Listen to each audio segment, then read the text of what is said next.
the negotiation is far to Putin's favor. The reason why Prigozhin had blown up at Putin is because he refused to accept an order from the defense ministry and then directly from Putin to put his Wagner forces signing contracts under the Ministry of Defense. That was an unprecedented insubordination that would have basically left Prigozhin without a power base. He's desperate, and so he rolls the dice. He goes on a suicide mission towards Moscow. But the deal that's been struck is that all of his forces have to sign contracts under the Ministry of Defense. And now he goes to Belarus, which is not really a sovereign country. It essentially has control under Moscow. I hate to say this for Prigozhin, I'm no fan of his, but he's kind of dead man walking at this point. So the deal that was signed is not a good deal for Prigozhin. I would be very surprised if he's still with us in a few months' time.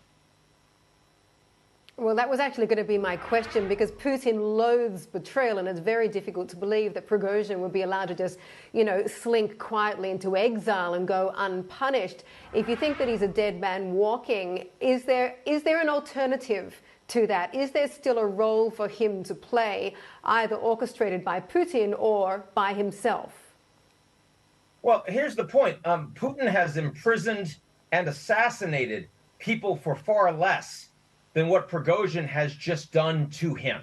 That does show weakness. It shows, suddenly that Putin's bluff has been called, and he took over Rostov, which is the seat of the Southern Military District for the Russian military, where they were orchestrating and commanding the Ukrainian so-called special military operation. It's inconceivable to me that Putin will allow him to live any longer than is absolutely necessary. Now, look, the revealed preference, we've seen now that Putin has been tested in an unprecedented way. He backed down.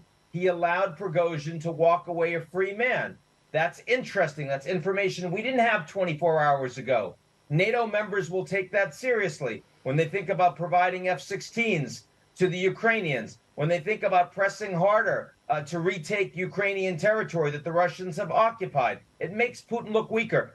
Putin cannot allow Prigozhin to continue to control Wagner forces. He cannot allow him to be an independent voice from Belarus. That would be not just a thorn in Putin's side, but actually an existential risk to his regime.